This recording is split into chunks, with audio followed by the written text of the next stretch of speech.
So Thomas Tuchel has finally picked his squad going into November for the 2026 World Cup qualifier games, and I think it's fair to say that some big names have been included into the squad, and some big names have been left out due to injury or lack of playing time. And what I want to do with you guys today is just discuss my thoughts and opinions on who I think is going to start over the next couple of weeks and what the best 11 is going to be going into the World Cup next year.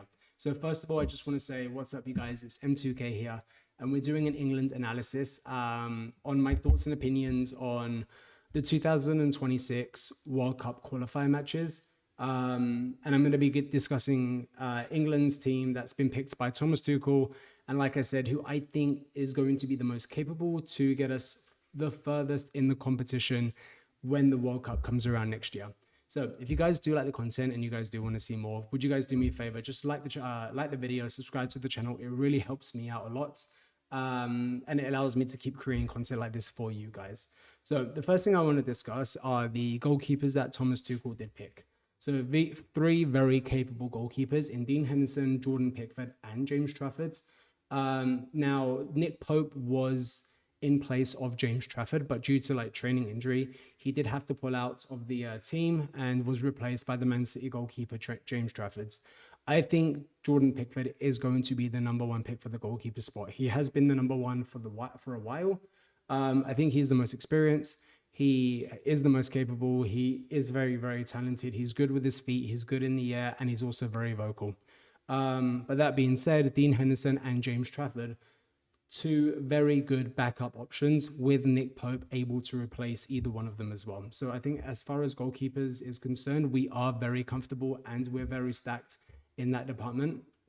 Moving on to our defenders, I actually really like our defenders this year, and I think we have a mixture between youth players and experience, and what it's going to do is bring out the best of both for multiple reasons. So we currently have Dan Burn from Newcastle, Chalobah from Chelsea, Mark Gay from Crystal Palace, Reece James, Konza, Nico O'Reilly, Quenish, Jed Spence, and John Stones. So again, as you guys can see, there are young players like Jed Spence, Nico O'Reilly, mixed in with the experienced players such as your John Stones. I want to say Mark Gay, but he's still 26, 27 years old. John Stones as well, who is fantastic in that centre-back role. Players that did miss out in the defense is you do have Trent Alexander-Arnold, who is currently still injured for Real Madrid. He will most likely be the starting right back going into the World Cup next year, but you can always switch him out. I mean, Reece James is, to me, one of the best right backs in the world on his day. And then you also have other options as well that can play a right back that haven't made the squad, like Livramento from Newcastle. Obviously there's Ben White from Arsenal as well, and some of the other players that could obviously play in the right back position, Chalobah, who is more than capable, and Jed Spence as well, who I think is a very fantastic young player. Unfortunately, he does play for Spurs, but we won't talk about that in this video. Players that did miss out, I'm kind of gutted that Mars Lewis-Skelly, being an Arsenal fan, I am kind of gutted that he did miss out on the squad this month. But I think what Tuchel has come out and said is that he needs to get more experience. He needs to get more minutes, especially playing for Arsenal. As of right now, he's not the starting left back for Arsenal. Calafiori is the current first choice left back for our club. And I think it's fair to say that he does need to get more minutes playing for Arsenal, especially if he wants to be part of this England squad going into the World Cup next year. So those are our defenders. I'm very happy with all of them. And obviously, either one, if we do end up suffering with injuries or a player does unfortunately miss out in the World Cup, I think we are very, very stacked in that department. We can bring in other players as well that are more than capable to do the job in any of those positions. Moving into our midfield, I'm a big fan of Elliot Anderson. I think he's a fantastic player. He's done very, very well this season. So I'm glad to see him in the England lineup. Jude Bellingham just returned back from injury for Real Madrid. I mean, one of my favorite players. I think technically he is one of the best players in the world. He is so fun to watch. Jordan Henderson, I mean, he brings that experience. Will he start for England? Probably not, but it's probably a big morale boost for some of the younger players that are in the England squad to see Jordan Henderson there as well, which will be kind of fun. One of my favorite players, and again, probably because I'm an Arsenal fan, but Declan Rice has to start, whether he starts at that 6 or that 8. You can play him anywhere in the middle and he will do a better job than most players out there. So it's fun to see Declan Rice back in there. Hopefully he gets a couple of minutes, but we don't burn him out too much because we don't want him coming back injured when the Premier League returns again. Morgan Rogers, I'm really, really glad that he is in the England squad for these next upcoming fixtures. I think he will sit nicely in that number 10 role. He's able to, link up the play between, defense and attack, and he's one of the most exciting young players to watch right now. Alex Scott, I haven't really seen much of him, but there's a reason why he is in the England lineup. I'll be excited to see him play a little bit over the next couple of weeks. And Adam Wharton, who I'm a big fan of. I'm glad Adam Wharton has been selected. It's going to be fun to see him play over the next few weeks under Thomas Tuchel in this system that he's trying to set up with this England squad. So we have a very capable stacked midfield, and obviously there are players that could get injured and we could bring players in, but there are some players that have missed out, such as Jack Grealish, who I'm sure if he keeps playing the way he's playing, he will get called up to the World Cup next year, which would be fun to see him as well. Then moving on to our forwards, Jared Bowen, he's having a fantastic season so far. I think he's been playing really, really well, probably the best that I've seen him play in a while. Ebri Eze also can play in that number 10 role, can play left wing, can play right wing, but I'm glad that he's in the England lineup. I think he's a fantastic player.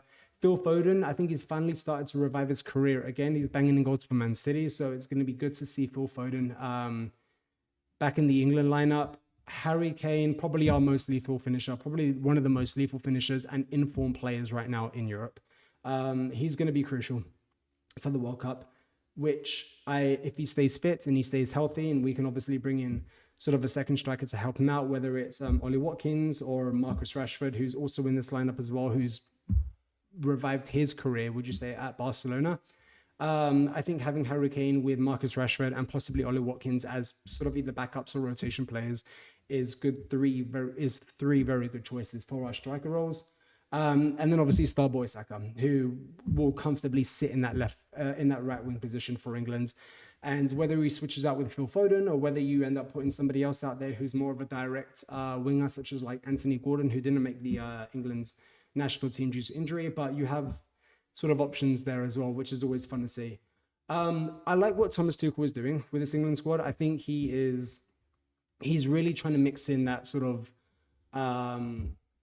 he's trying to mix in like youth players who are coming into the scene, as well as bringing in the experienced players, just to sort of give them a little bit of a bit of a morale boost as well. I think going into these next couple of games is going to be crucial, especially to get minutes. I'll read out our next fixtures, which I think is going to be kind of fun. I mean, they should be easy wins, but you never know with international matches.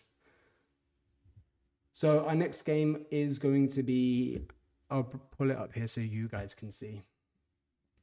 So our next game is going to be at Wembley against Serbia. So that's going to be in 2 days' time. So Thursday afternoon, we will be playing at Wembley Stadium in London against Serbia.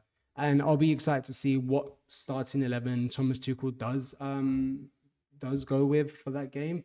And then the following week, we are away and we are playing Albania for our second World Cup qualifier match over the next couple of weeks. So there you have it. That's the lineup that Thomas Tuchel has ended up going with. They're the players that are going to be in the qualifying rounds for the 2026 World Cup. We have already qualified. I think we are one of the only teams that have already qualified for the World Cup. That's going to be taking place in the United States, Canada, and Mexico. It will just be very interesting to see like how much is going to change from the team that we have now compared to the team that we have next year.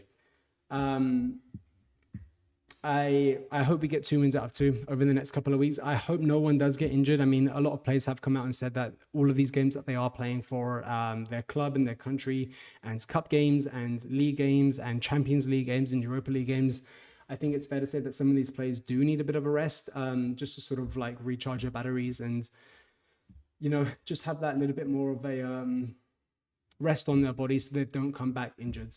So hopefully no one does get injured. Hopefully we do get 2 wins out of 2 over the next couple of weeks.